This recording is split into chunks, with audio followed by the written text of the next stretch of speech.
One of the things about being a divorce lawyer for almost 20 years, it's been an unofficial experiment study of human behavior and relationships. Have you seen in any situation where these couples are getting divorced or separating where there's threats involved? Yeah, of course. Yeah, definitely. I think most of the time when I've seen that, it's I'm leaving the country with the kid, I'm killing you, I'm hiring somebody to kill you. You name it. You've heard that from your clients, they've been threatened like that? I've seen the text messages, I've seen the police reports, I've heard the testimony in court, all of the above, yes. Lisa, these are normal people. They have houses, they have 401ks, they have professional careers. Like, these are not crazy people. But divorce does tend to bring out the worst in people. What crazy shit have you seen once someone's been hurt? So I actually have a stat here. Family law practitioners widely report that a divorce from a narcissist almost always becomes high conflict because the hallmarks of a high conflict spouse, lack of trust, high anger, refusal to collaborate or communicate, mirrors the traits of a narcissist. So knowing that when you're with somebody that is already a toxic person, that if you go to leave them, that could exasperate their traits. Have you dealt with a person like that? So if the question is, have I dealt with a narcissist? I'm not sure. Have I dealt with a lot of assholes? Yes, okay. Absolutely. Yes. And so I would say, are we allowed to say that word? Which word? Asshole? Yes, of course. Which one? I don't say anything that triggered me. Yeah. If you're married to an asshole, I mean, it's the same person that you were married to that you're now going to be divorcing. So is it going to be high conflict? Are you going to lack trust with anything they say or do in the divorce process? Is it going to be probably more difficult? Yes. People don't change just because there's a divorce. The personalities still exist. Mm-hmm. I would assume, and maybe I'm making it up, but they do change, but for the worse. Yes. Oh. Yes. I was reflecting back on a quote that a law school professor many, many years ago said, mm-hmm. which was like, criminal law, you're dealing with bad people at their best. Family law, you're dealing with good people at their worst. Oh. Yes. Wow. That's actually really powerful. Yes. So I think, yes, a divorce does tend to bring out the worst in people. And, you know, I can't blame them. It's one of the most difficult things a person can go through. Mm-hmm. It's a loss. They have to go through the stages of grief, one of which is anger. So, but yes, unfortunately, it does bring out the worst in people. And I think, you know, amongst family law lawyers, it's like a lot of them are like, oh, the clients are crazy. I don't think the clients are crazy. The clients are hurt. And people do some crazy shit when they're hurt, mm-hmm. you know? Okay, so what crazy shit have you seen once someone's been hurt? Oh my gosh. I mean, you know, some of the more petty stuff is, you know, people fighting over a Keurig. You know, the coffee machine that's $150 at Target. They're going to pay me almost $1,000 an hour, and the other person is going to pay the other lawyer, you know, a similar rate to fight over a $150 item you can get at Target. Do you know what is behind that then? Because obviously it's not about the Keurig. It's definitely not about the Keurig. Because you just spent $10,000 trying to get the $100 Keurig. Yes, I believe romantic relationships, interpersonal relationships are like one of the most complicated thing on the planet. Mm-hmm. And there's so many layers and nuance to it. And you're talking about people that have sort of melded lives and had, you know, experiences together every day over decades of time. And so when we get to the point where we're dissolving that relationship and they're fighting over the $150 Keurig, they may not even be conscious that it's really because they have so much resentment built up over 2 decades. Mm-hmm. They may not even understand that. To use another sort of petty example, somebody wanted to have the fair market value of all the batteries in the house that the other spouse remained in. And I was like, the what? I'm sorry? The batteries. Like batteries? Like in a remote control, there's a battery. In a smoke alarm, there's a battery. And at first I said, oh, do you guys have like a very large back stock of batteries, right? Like maybe you've really stocked up on batteries. I don't even know how much batteries cost, but maybe they're expensive. I don't even know. But it was like, no, we already split those. I believe I am entitled to the value of like literally the batteries that are currently in the remote control, the batteries that are currently, it's crazy. Wow. Yes. And Lisa, these are like normal people. They have houses, they have 401ks, they have professional careers, they have children. Like, these are not crazy people. But this is what going through a divorce can do to someone when you're feeling hurt and you've got all these emotions you don't really know what to do with. Yeah, that's so strange when you said batteries. I was trying to make it make sense to me. And to your point, my heart almost bleeds for the woman that was doing that, because how much hurt must she be in, and how much pain must she have gone through where she feels like she has to get these batteries. Right. Okay, so that's even something petty, let's just call it that. Now there are moments though that it gets very serious, right? Yes. People start to manipulate as you're going through this divorce process, as you're trying to leave them. And I've got a list of a couple of things of how I think a lot of, whether we call them narcissists or not, or whether we just call them assholes. Okay. When they're trying to get revenge because they just feel, let's say they're hard done by. Or maybe they don't even feel hard done by. Maybe they're just mad that you're leaving them. Right. Abuse is one of them. And you've got the emotional abuse, the physical abuse, and the financial abuse. So let's actually start on the emotional abuse. Okay. Have you seen in any situation where these couples are getting divorced or separating where there's like threats involved? Yeah, of course. Yeah. I mean, definitely. I think most of the time when I've seen that, it's usually involving kids. I think particularly for a mom, I'm a mom, so I get it. But when you are facing the threat of losing time with your children, your survival instincts kick in. And you know what people do when we try to survive? They do anything. Like that is the way we are built. That's the way our brains work, is like you will do anything to survive. And so when that survival instinct kicks in, they will do stuff, threats, I'm leaving the country with the kid, I'm killing you, I'm hiring somebody to kill you, you name it. You've heard that from your clients, they've been threatened like that? I've seen the text messages, I've seen the police reports, I've heard the testimony in court, all of the above, yes. Yes, and do I think those people will really do that? I don't really know, but I think it's more just survival. I have to do whatever I possibly can to keep my kids with me, to survive, to maintain the status quo. And they will go to great lengths. When you've seen that then, if you've seen text messages, assuming that let's say it's the woman who's being threatened in this scenario, like what do you advise them? How does a woman even approach handling that? Well, I mean, safety first. You call the cops, you go the law enforcement route initially, and then family court provides a number of remedies, a domestic violence restraining order, things like that. But ultimately, somebody that is making those threats, again, let's assume that the dad is threatening the mom or the husband is threatening the wife. I mean, ultimately, the remedy for that is dad shouldn't have custody. Oh, right. Yeah. Yes. Oh, yes. So, yeah, in those cases where, there's death threats and things like that, the remedy is to seek primary custody. Maybe he has supervised visitation along with a restraining order protecting mom, things like that. I mean, my view as a lawyer is there's always a remedy available. You just have to find it. You have to find the right one. I just interviewed Denise Brown, who is Nicole Brown Simpson's sister. Wow. And so when you hear real consequences where she divorced OJ, she tried to leave him, but then he starts stalking her, she's seeing him in the bushes, and then he ends up killing her. Right. It's like the consequences are real, especially when it comes to women. And so if you don't pay attention to these threats, then there are dire consequences.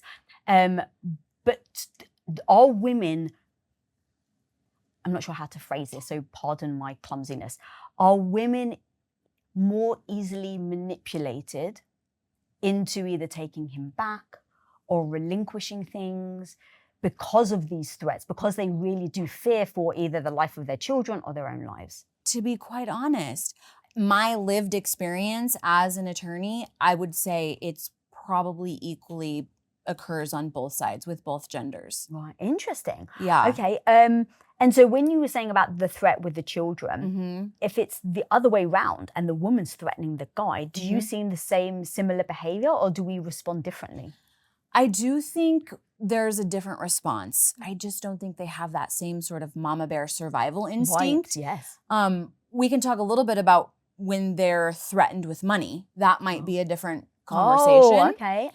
But when it comes to kids in custody, I don't think it triggers the same sort of survival instinct in men. And so I don't think they're quite as reactive, just rattling off these threats with serious consequences. Oh, interesting. So let me just make sure I understand. You're saying, hey, look, women are usually more likely to respond to threats than men? I think when it comes to the kids, yes. Okay. What if kids weren't involved? Men might be more likely to respond when it comes to money. When they feel their financial security is being threatened, I think that is more likely to trigger a man's survival instinct.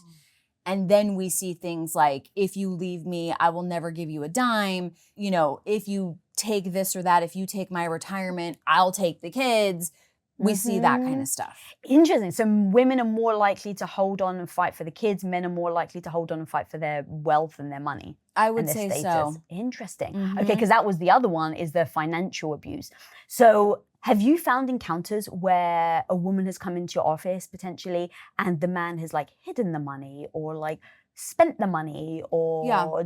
Yes, I think, I will say, I think most women, not most, but lots of women think the man is hiding money. Really? Oh, yes, yes. And so I think probably less men are actually hiding money than the women that think they're hiding money. Does that make sense? I was going to say, is it paranoia or is it actual, like, data proves you're deceiving me on all these other areas, so why wouldn't I think you're deceiving me in the financial side? Right. But also, you know, I was just in trial yesterday, for example. And the way we deal with hidden money is we bring in forensic accountants.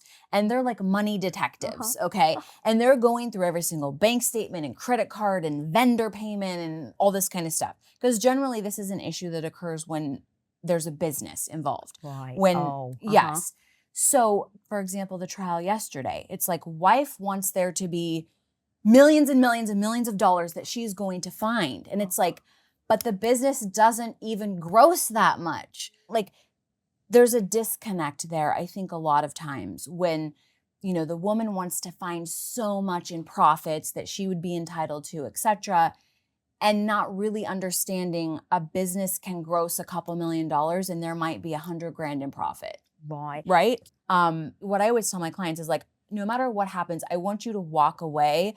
I want us to finish the divorce and you not have any regrets. I don't want you laying awake tomorrow night going, I wish I would have looked more into that. Why did I just let that issue go? Why didn't I, you know, delve deeper into that? I still have this lingering question over here. Like, I believe people are entitled to a reasonable point to do their due diligence so that when it's all said and done, they can walk away with peace of mind. So I don't fault anybody who is thinking, well, he cheated on me, so he's probably also hiding money. I think that's fair. Yeah. Yeah. Have you ever found a situation where you really did find a lot of money was being hidden? Never. Oh, wow. I know. Wow. I wish.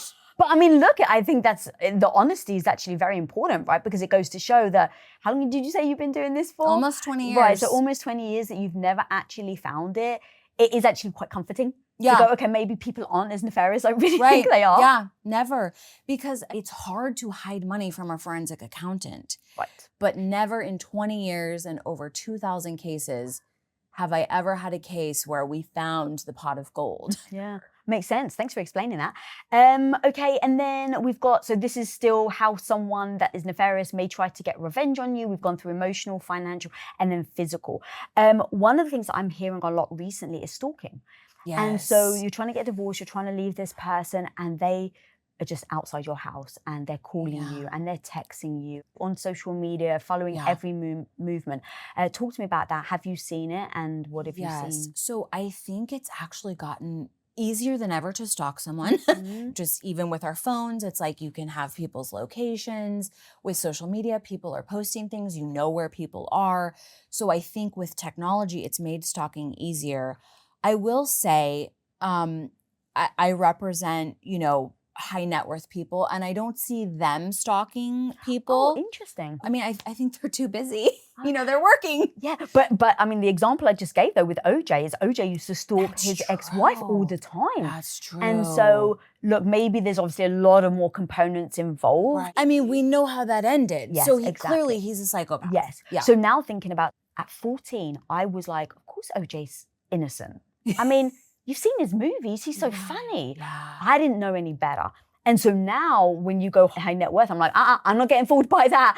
It's like there You're are right. so many people that when they've been stung and they feel like they've been hard done by, whether you're wealthy, Yeah. famous, successful Yeah. or not, the stalking can be real. Okay, let's distinguish between the famous and a high net worth. Oh, okay. Yes. So I'll speak as vaguely as I can. Okay. But I just recently had a case with a Hollywood actor on the other side. And what do actors do by profession? They play a character that is very believable. And so when you say the other side, do you mean you were defending his wife? Correct. Got it? Yes. And so I would say, and maybe this is going to upset some of my famous clients, but a person that is famous, I think they have the mindset that they don't play by the same rules as everybody else. Mm-hmm. So OJ probably thought, I am entitled to stalk her. Oh. She's mine, right? Yes, exactly what he would say. Yes, Right. she's mine, yeah. Really? Okay, I Mhm. didn't even know that. Mhm. But that's that sort of mindset. And OJ did some acting. I can manipulate everyone around me. It is my job to convince everyone around me that I'm a great guy, that I'm a loving husband, that this is my right. All the things that he wanted, he is able to manipulate and convince people that that is what he should have. Mm-hmm. So I would actually make a distinction between your businessman that maybe has a high net worth in his bank account, but he's not a public figure. He has not lived a life of fame. And somebody that is famous, whether they're high net worth or not. Now, of course, not to say that a high net worth man would never stalk a woman. Sure. Definitely not saying that. Yeah. Have you heard of any other cases though? Because I had a heartbreaking conversation with one of my friends the other day, and they have left in a very abusive relation, very abusive, and she has 2 kids. And I was talking to her saying that you were coming on and things like that. And she was like, you know what, Lisa?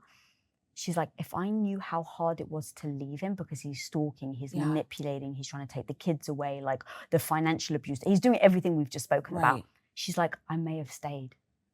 Even now, she says that? Because divorcing him is right now even harder than being married to him.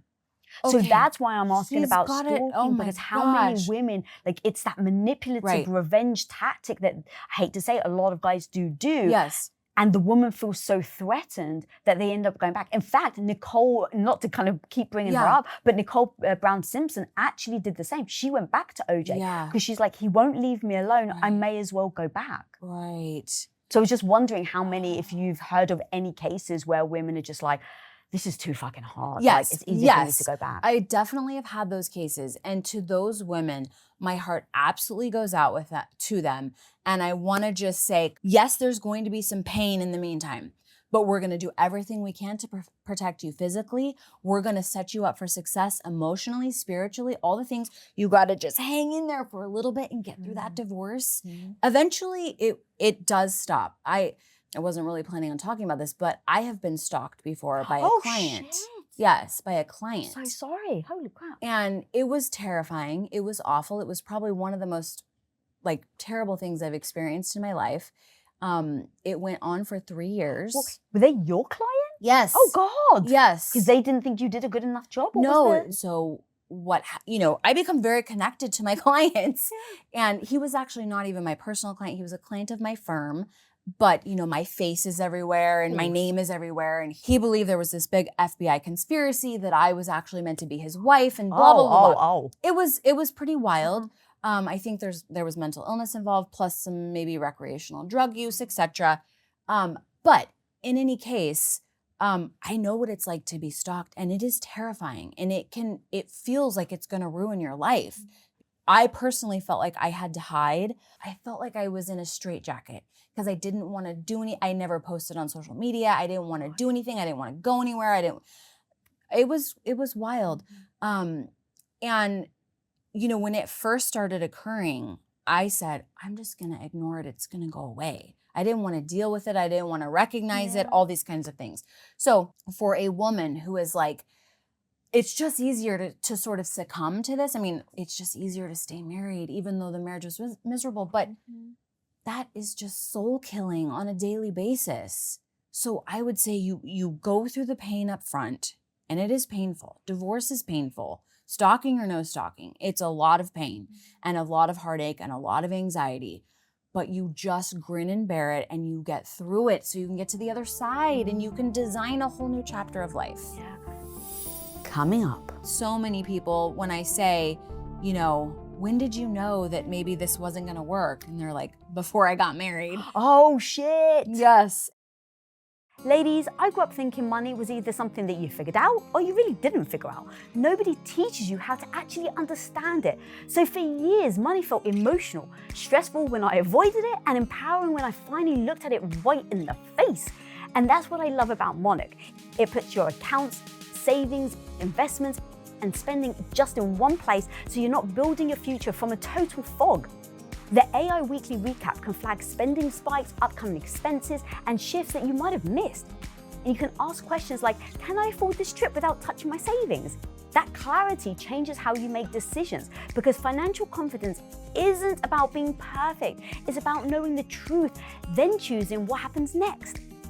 Write your own money story with Monarch. Use code WOI at monarch.com to get your first year of Monarch Core half off at just $50. That's 50% off your first year at monarch.com with code WOI. That idea where you are so bloody trapped, you think you're about to break free by finally asking for a divorce, and now it feels worse, like your cage has actually got smaller. Right. Well, so I'm so glad you brought that up, because that is something that I think when people hire our firm, I literally give them like a little sort of flow chart. Oh. And I'm like, when you hire us, you're going to be so happy. And it has like a little green stoplight and like a smiley face emoji. You're going to feel I would expect nothing else from you, girl. You're going to feel so relieved. You're going to feel like, yes, I did it. I took the first step. This is my new life. And then, as you go down 2 stops down in the flow chart, it's like, then the real pain begins. The whole divorce, which can sometimes last for years, is very painful. It's filled with a lot of emotion and challenges. And, every time your attorney forwards you the other attorney's email, it's going to make you so mad. Oh. And every time you see his text pop up on your phone, you have this whole flight or fight response. All of that, I think we don't do a good enough job preparing people for what the divorce is going to be like. But that being said, I am so passionate, Lisa, about helping people get through that to the other side. That is where the magic is on the other side of it. It's not when you first file. I wish I could talk to your friend and just encourage her, because the pain and the fear that she's feeling is all very normal. But there does come a day when it ends. Yeah, I love that. I love that. Let's scream that from the rooftops. Yes. Okay, so another thing of how people get revenge is they do smear campaigns. So they're controlling the narrative. They want to ruin your reputation. Yeah. And usually, I hate this quote, but whoever speaks first wins. So it's like whoever says the story of how they're divorcing, they kind of win the argument. And let's be honest, when someone is nefarious, they're going to say whatever they like to diminish you, make you look small, and just smear your name. Right. Yes. But what I tell people is like, you are allowed to choose which opinions from other people that you accept. Are you going to accept what this person thinks of you after hearing lies from your soon-to-be ex? Well, can I push you a bit on that? Sure. So let's say, for instance, you were divorcing your husband. I know that you guys are happily married, but let's just say for this discussion. Oh, I tell him all the time. So if we divorce, this. So yeah, I'm very happy to talk about that. Yeah. There you go. Yeah. So if you were to divorce your husband, let's say he turns around and he makes a public statement, and he's like, "You're a terrible mother. You neglect our children." And it's the shit that you maybe can't really prove. It's the thing that like you really care about. Because they can say anything about your career, and you've got like 20 years of documentation that proves otherwise. But when it's the deep cut of like you're a bad mother, or even let's take it even one step further, you abuse the children, and no one sees it. So help me think through that, because that's a really hard one to just dismiss. Yeah. Are we talking about it legally or just personally, emotionally? Personally. Okay. God forbid if I ever do, maybe I wouldn't be as enlightened as I think I would, But as I sit here today on my high horse, having not ever experienced that, I mean, I would still say, like, I know the truth. My kids know the truth. My kids know that I'm an amazing mom.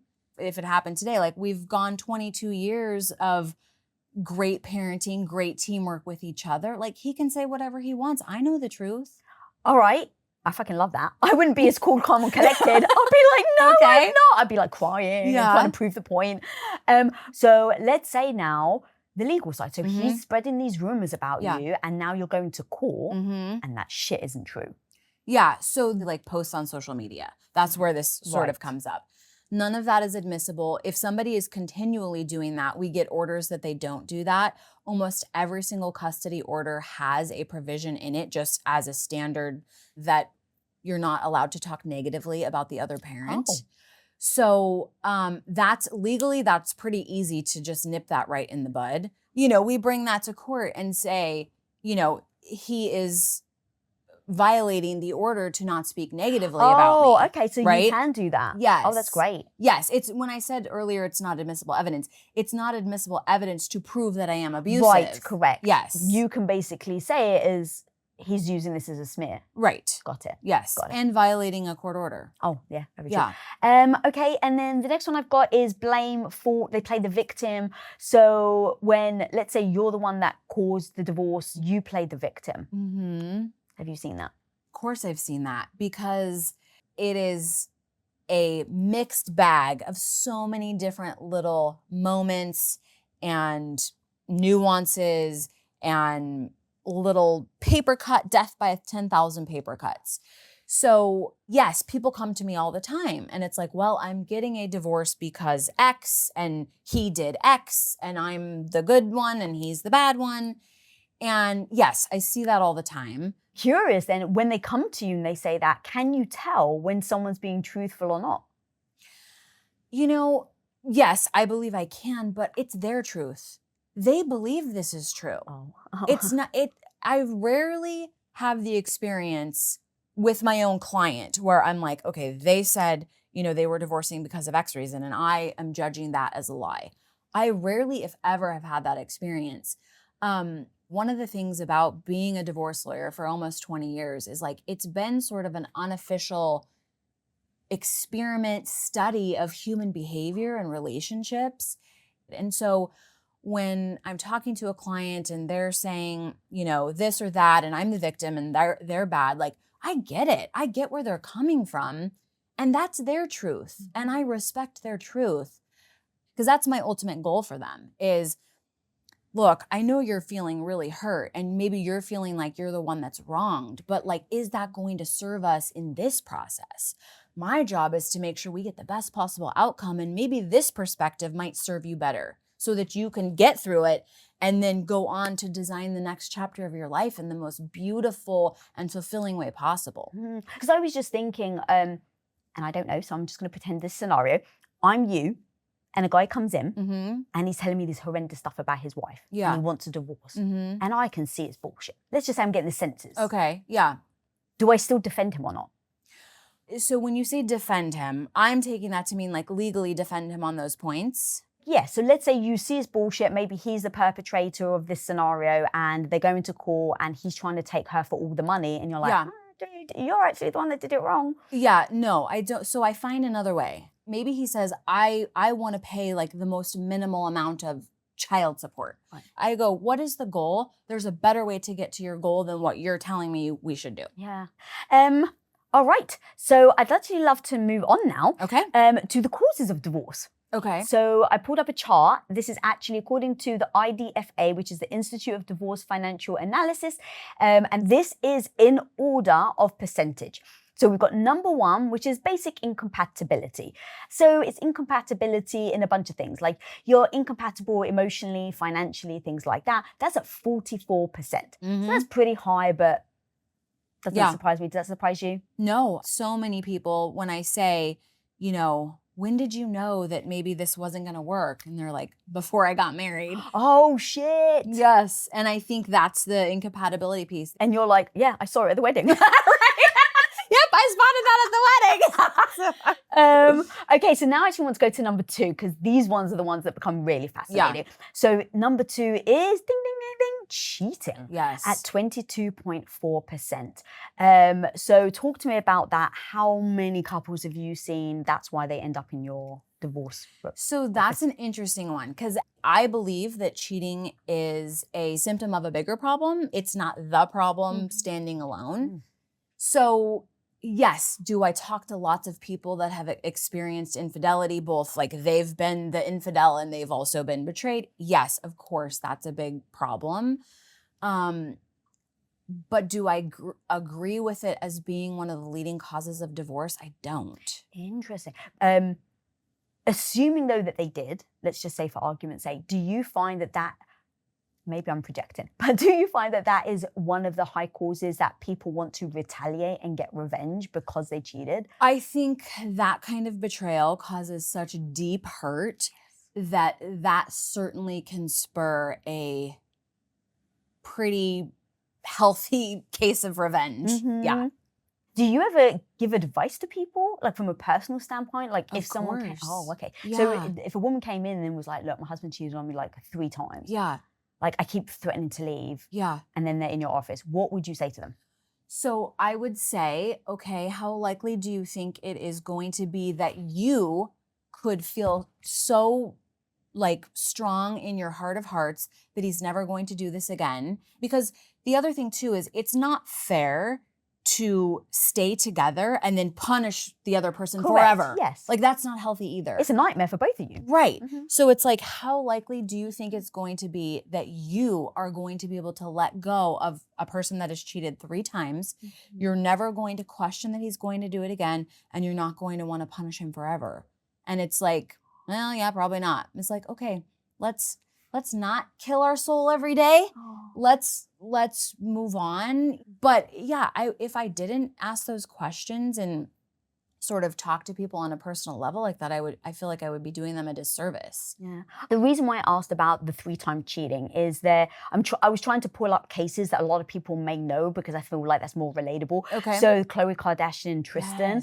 Yes. So for people who may not know, he cheated on her while she was pregnant with their daughter, and then she stayed. He then did it again, and this time it was her sister's best friend, and she took him back. And then it all came out again that he'd fathered a child with another woman that was conceived the same night as the 30th birthday that she threw him. I can't help but think that's like a self-worth issue. Yes, 1,000%. Yeah. I completely agree. I mean, I saw an interview with her and she's like, look, we're family and I stand by my man, I stand by my family. And it's like, I think loyalty is beautiful. Like it's one of the biggest things I obviously look for in a relationship or friendship. But there's loyalty to your own detriment. Yes. Because also it's not even just about the sex. Right. It's about you lied to me, you went out, you pretended you were somewhere else, you flirted with another girl, you had sex with her, then you came back pretending that you were out with a boy. Like there's all these little trails. It's a complete shatter of the reality that you thought you were living in. Correct. And that's why it's so damaging to trust, because you're like, I was going along about my days thinking one thing, thinking I was living under these set of rules, these circumstances, this reality. And now I find out all of that was not true. And so it's shattering. Yeah, that is heartbreaking. Okay, so now I'd actually like to move on to number 3. So the third cause of divorce is money. And that's at 18%. That's nearly 1 in 5. Yeah. 1 in 5 divorces are caused over money. Now, I'm assuming it's not actually about money. It's about the trust behind the money or the deception behind the money or the manipulation behind the money. And the money is the tool, not the actual thing. Agree. I think money brings up all sorts of things for all of us. You know, whether you grew up with money or you didn't grow up with money, like we attach a lot of things to money. We attach security to money. We attach fear to money. We attach sort of a lack mindset. And so I think why money is on the list is because you sort of, I mean, just, you know, to use my husband and I for an example, he grew up where his parents like saved every penny. And I grew up with my mom using, like, her motto is STS, spend that shit. Oh. You know? So you take those two people where, you know, his parents are like, if you don't need it, why would we get it? You have one pair of shoes. Why do you need two? And you're like, spend that shit. And my mom's like, STS, you know? So you take those different upbringings and you put them together. And it's like, just to use an example, like, we are all growing up with different money stories, and sometimes those can clash, and sometimes people use money to control the other person. And have you seen that? Definitely, yes. You know, when you have one person that works, I'll say outside the home, and the other person that, you know, works inside the home as a mom, doesn't have like a paycheck. There's lots of cases where, you know, the earning spouse will use money as leverage in all sorts of different ways. You know, if you leave, you don't get any money. I'm not giving you money today. I don't know what you did all day. You know, all sorts of things like that. It's sad. That's shitty. Yeah. Yeah. Coming up, I suggested to a man the other day that came to me for some advice, like, have you considered, you know, buying a book and giving it to your wife? Homie, I'm not interested in skincare that gives me one good mirror a day and then completely disappears. That's why I keep reaching every single morning and every single night for my OneSkin cream. My favorite is the moisturizer because it really feels light, never greasy, and the more I've used it, the more my skin actually looks brighter and healthier. Now, OneSkin was founded by 4 PhD longevity scientists. They tested more than 900 peptides before actually developing OS1, their proprietary peptide designed to address visible skin aging. Born from over 10 years of longevity research, OneSkin is helping you unlock your healthiest and most glowing skin now as you age. For a limited time, try OneSkin with 15% off using coupon code LISA at oneskin.co/Lisa. That's 15% off oneskin.co with code LISA. After you purchase, they'll ask where you heard about them.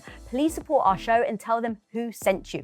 Guys, trust me, I use this. This is a personal endorsement. I love them. You've got to go check them out. I would hear girlfriends who are married be like, yeah, I bought a pair of Louboutin shoes, right? Thousands of dollars. And then like, so I put it at the back of my closet so my husband couldn't find it. And I'm like, that's literally cheating. Yeah. Like, like, I don't know what. Yes. And they're like giggling about it. And all the other girls are like, oh my God, yeah, I had to do that too. Yeah. I'm just like, that's so deceptive. Yes.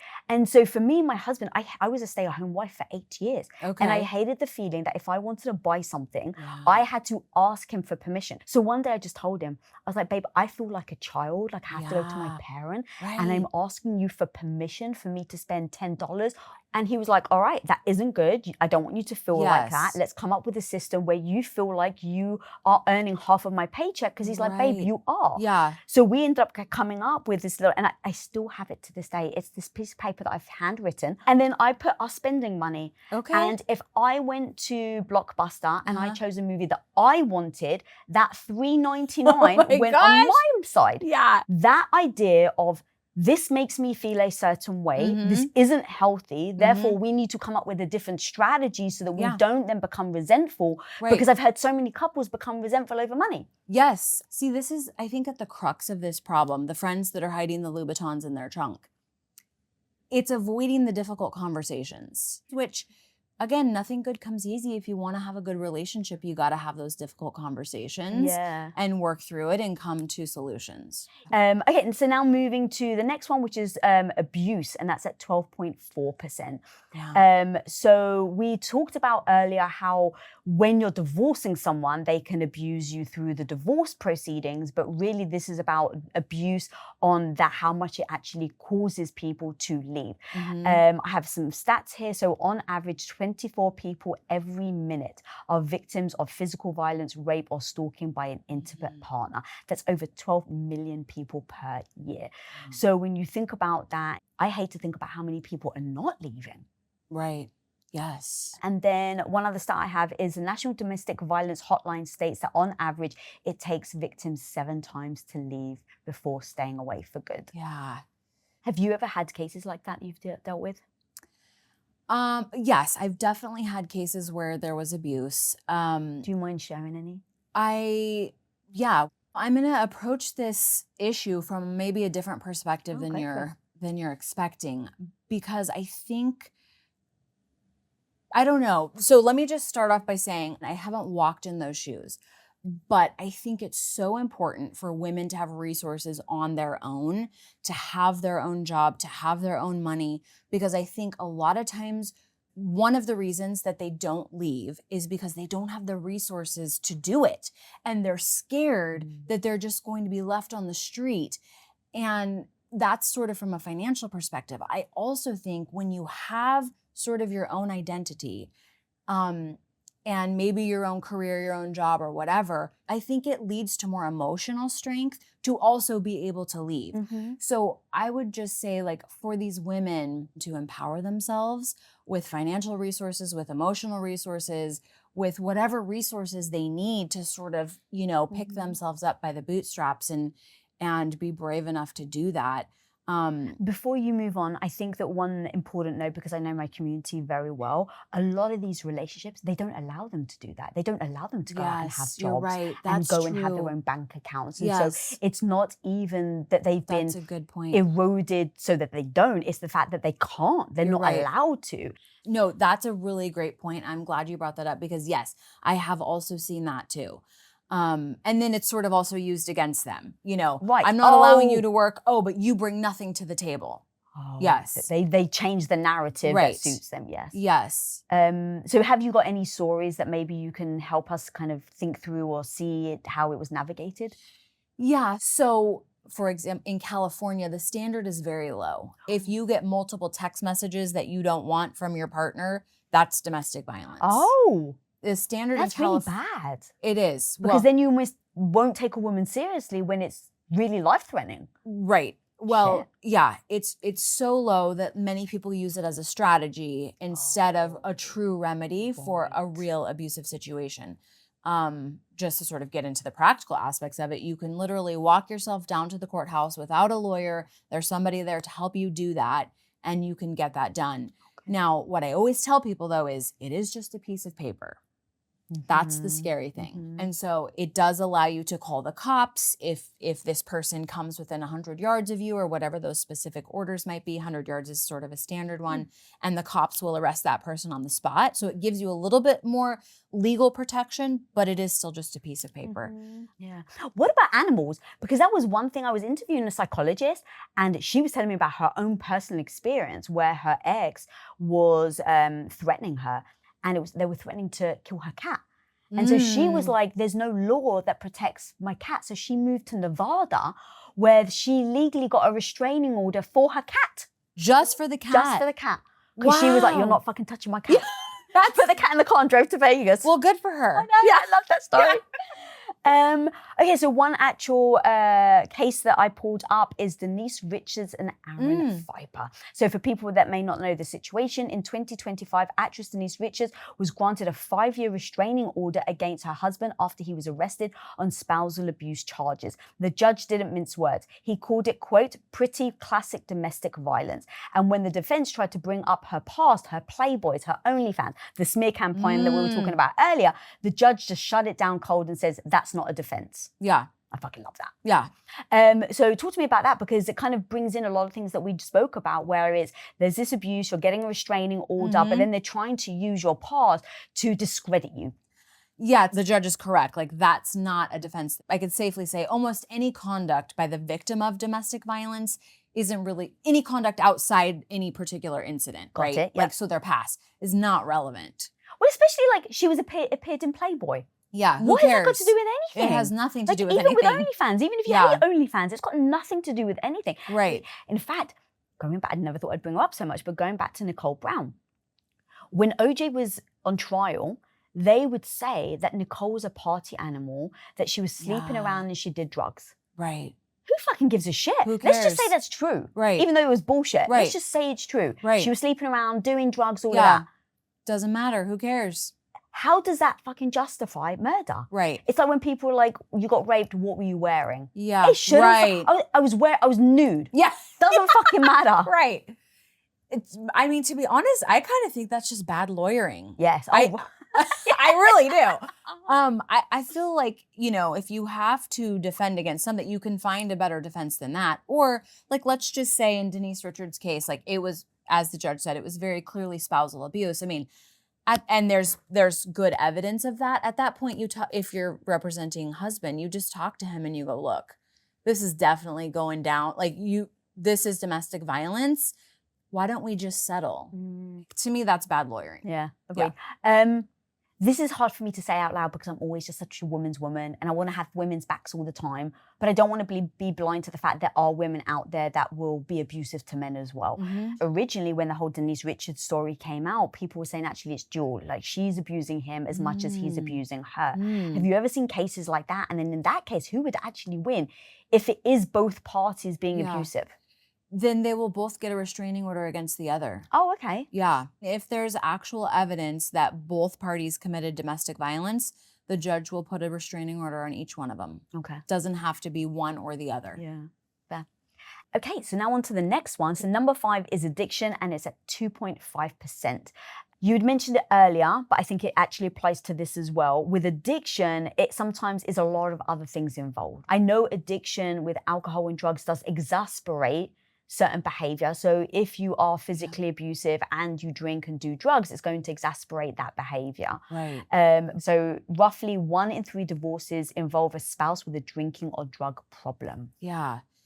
It's very hard to escape the grips of addiction, even though they may truly love their kids and they may truly love their partner. And that's kind of the really heartbreaking thing about it is I think, I don't want to say all of them, but in some of them, I mean, I can tell they love their family and they just can't escape the grips of that addiction. Oh, yeah. So, and it's sad because everybody wants them to escape it. The other spouse wants them to be a good, loving partner and be able to be reliable and not lie and not waste money on the substance and keep a job and all of those things. And it's very difficult to escape.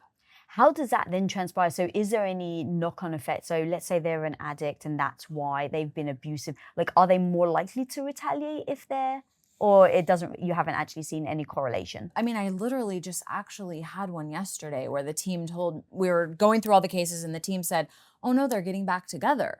And I was like, they are? That's amazing. I don't know if it will last, knock on wood. I hope it will. But this was a case where it was because of a drinking problem that wife said, I'm done, that's it. And so I don't see retaliation. I actually see an effort to try and get better. Again, the problem is there are many times where the effort is short-lived and they go back.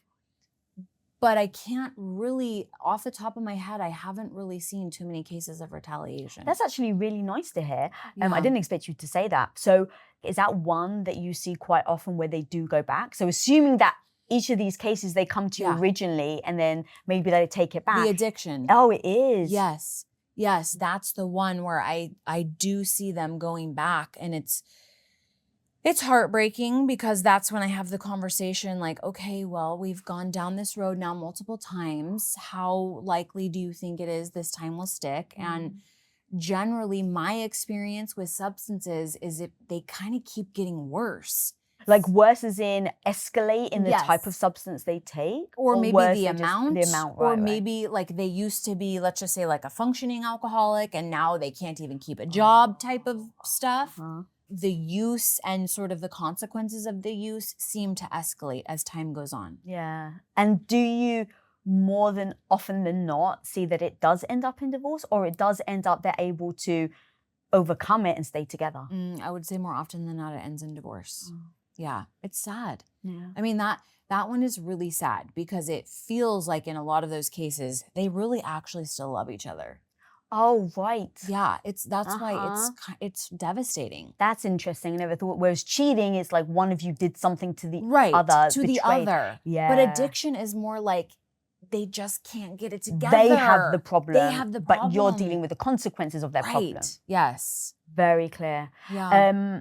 The heartbreaking one that I have as an example is Brad Pitt and Angelina Jolie. So for people who may not know, this is somewhat of a textbook example. So in September 2016, an altercation on a private family flight happened during which Brad Pitt had been drinking. It became the breaking point in his marriage to Angelina Jolie. She filed for divorce days later. It was reported that Pitt had been verbally and physically aggressive during the flight, allegations that were investigated by the FBI and Child Services. No charges were filed, and Brad has denied the specific claims. Yeah. Yeah. I mean, that's really sad. And I think probably also Angelina Jolie being a public figure, I'm sure there's also lots of problems within the home, behind closed doors that are similar to that. But I would also imagine she needed to preserve her reputation and not be connected to someone with those types of allegations. Yeah, interesting. One of the stories that recently a woman had told me, in fact, it was like 2 days ago, she said that she was being physically abused by her husband and she would just forgive him until he hit her son. Yeah.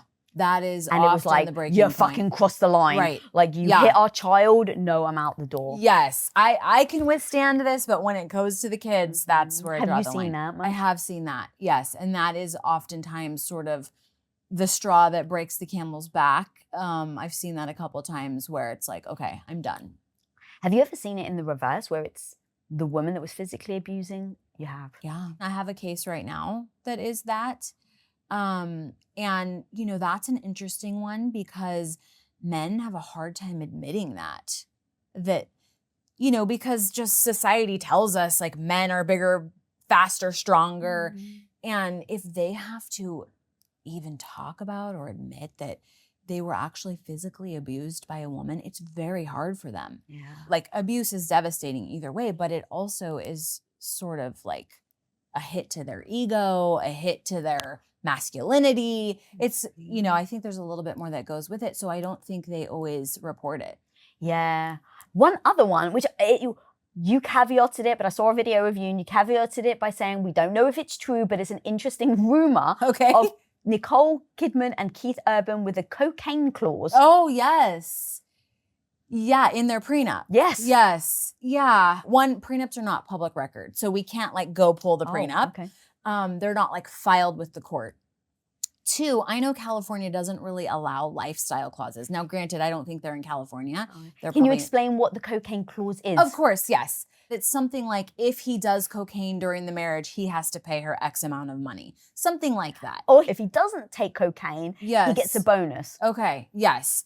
So, in California, generally that wouldn't be something that would be enforceable. But you said lifestyle, meaning what exactly? So, I think James Sexton has talked about a weight gain clause before. Oh, really? Where it's like if wife gains more than 10 pounds, she is no longer entitled to this amount of money. That would be a lifestyle clause. Oh, shit.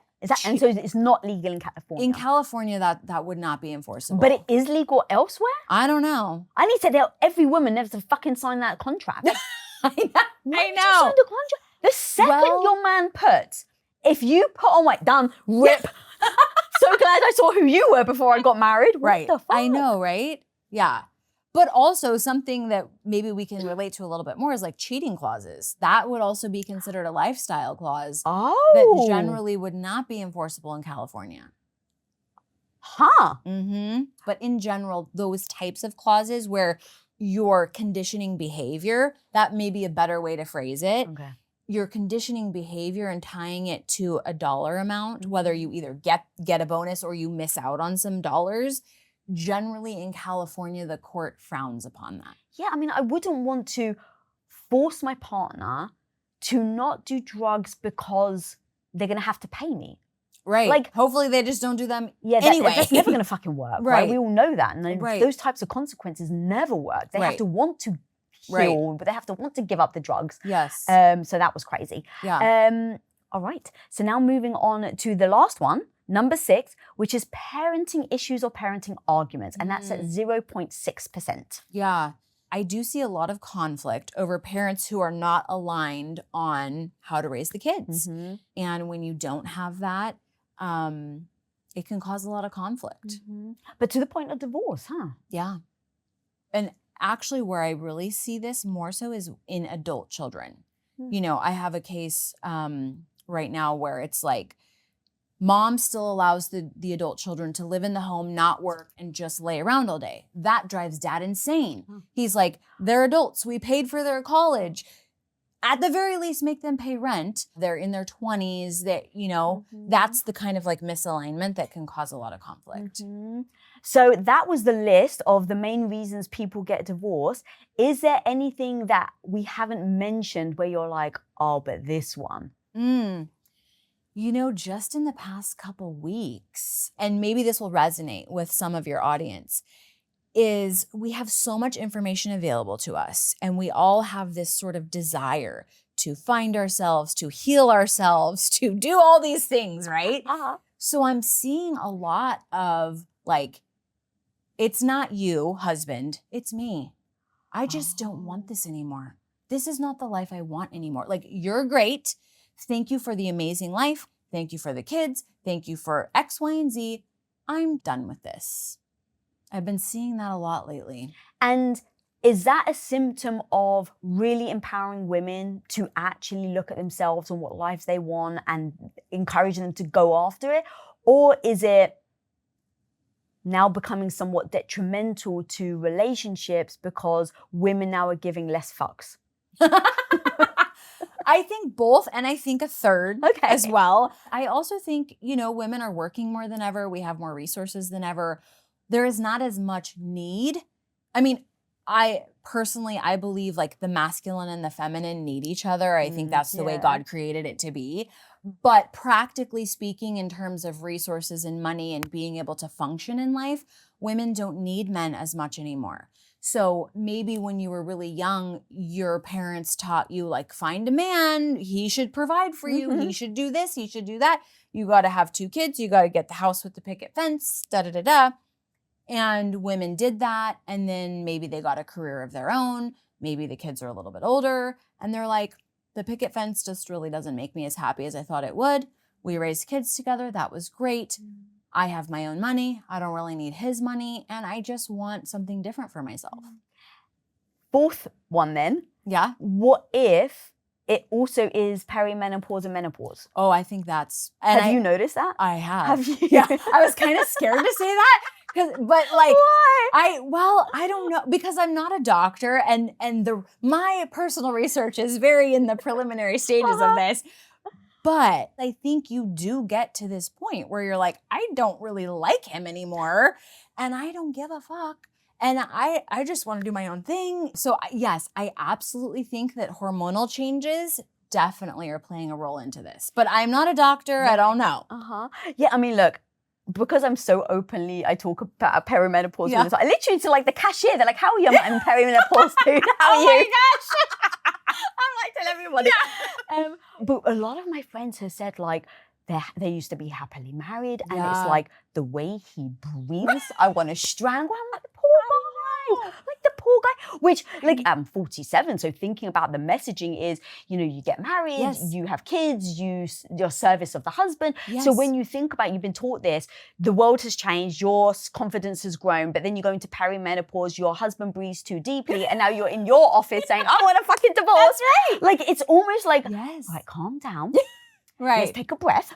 Let's see if you actually want to get divorced or if your hormones are misleading you somewhat. Misleading you. Yes, I know. Well, I mean, I suggested to a man the other day that came to me for some advice, like, have you considered, you know, buying a book and giving it to your wife? Because this might all be fixed if, I don't know. Again, I'm not a doctor, but awareness of what's going on might help. Like, and maybe there's things that can be done, you know, balancing those hormones in some way, shape, or form. Or just staying away from her 2 weeks out of the month. Or that. Yeah, but do you think women are aware that this could be at play? I don't think they realize it in the moment. Okay. I think you may be aware of the things that your body's changing, Yeah. but emotions feel real. In that moment, you feel very valid. It's like, how does no one else want to kill him from how heavy he's breathing? But you're looking at everyone else like they're crazy. Yes. Like, how is this not irritating you? So I Right. don't necessarily think that we're very self-aware of that. But I think the more you can talk about it before you get there, and I love that you advised your client to buy her book, but now go one step further and advise him to read it first. Yeah, I love that. Because if we both can, now Right. hopefully we don't end up in, the divorce court. Yeah. Over something that could be a hormonal impact. Yeah. Not to say that Right. any of it isn't like that you're imagining it all, you probably aren't. Right. But the deep breathing, I think we can all agree is a bit extreme. Right. Yeah. Yeah. Yeah. I love that. I'll circle back to him and tell him to read the book There first. you go. Amazing. Yeah. All right. I like to play games here at Women of Okay. Impact. Are you ready for some games? I'm ready. All right. Let's bring on the flags, please. All right. So you get the pink flag. Okay. And you get a blue flag. Okay. Let's just put that there. All right. Okay. All right. I've made this up and I want Okay. everybody at home to also play and count how many points you get and then put it in the comments. All right. Are you ready? I'm ready. This is called Who's More Likely, Him or Her? Okay. And wave the flag of the color. I assume you know, but blue is for guys and pink is for women. Okay. So I started this game because I heard you talk about some stats. So you said women would think about divorce for about 3 to 5 years before Yes. doing it, but men would think about divorce about 3 to 6 months. Yes. Okay, so that made me go, okay, there's a big difference between the two of us. Yes. Are you ready? I'm ready. Drum roll, please. Okay, drum roll. All right. Who's more likely to control the narrative by getting their version of the story out first? Her. All right. Who's more likely to keep a paper trail by screenshotting and saving everything? Her. That's amazing. Who's more likely to sabotage the new partner who comes after? Oh, her. Oh, shit. Number 4. Who's more likely to win the friend group in divorce? Both. Oh, interesting. Just depends. Depends. Yeah. Interesting.